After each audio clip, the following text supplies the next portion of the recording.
Welcome back. In this episode of Great Ideas from Around the World, we are looking into a saying that comes in many variations and varieties throughout the cultures of the South Pacific. In particular, we're looking at a Polynesian saying that goes as follows. The ocean does not separate us, it connects us together. I really like this sentiment because it calls for a kind of perspective that invites people to look for what unites us rather than what divides us. In other words, if we perceive ideological barriers between us and other people, we should look at those perceived barriers instead as potential common ground. For example, if you're talking with someone and you discover that you support different sports teams, does that mean you should now zero in on that one difference you have and obsess over it and stop talking to each other? Of course not. Back up. You probably have the same reasons for liking your different teams, and you've discovered that you are both passionate about sports. This should be a good thing. And the same thing applies if someone disagrees with you on a political matter. Say someone passionately has a conflicting opinion about a politician or a policy or something like that. Does that mean their brain is broken? Does that mean that they are now a broken person and they are no longer worthy of your attention? Well, of course not. You've both learned that you're both very passionate about your country and the future of your country and things like that. That is a place where you have common ground.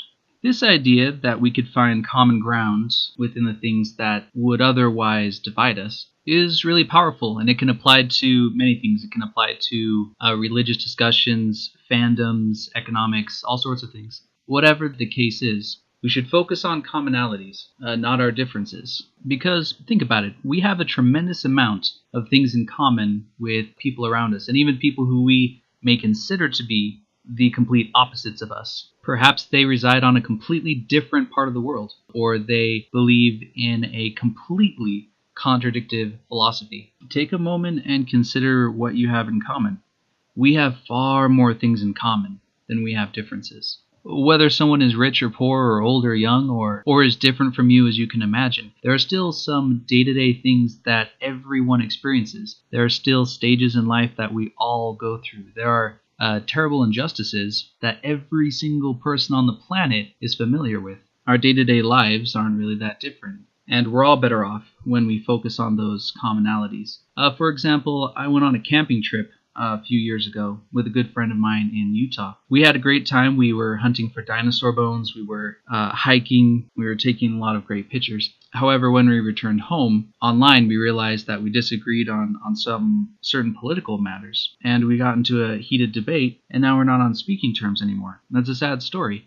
Things like that really shouldn't happen. When you have so much in common with someone, dwelling on that difference or seeing that difference of opinion as an obstacle, like an ocean of distance between you, that's simply not a healthy way of going about it. We should see things like that rather as potential common ground. What do you think about today's quote? And of course, if you have a favorite idea or quote that you would like me to share, I would love to do it. We appreciate especially our new patrons and PayPal supporters. With your support, we can continue to share these ideas. Thanks again, and take care.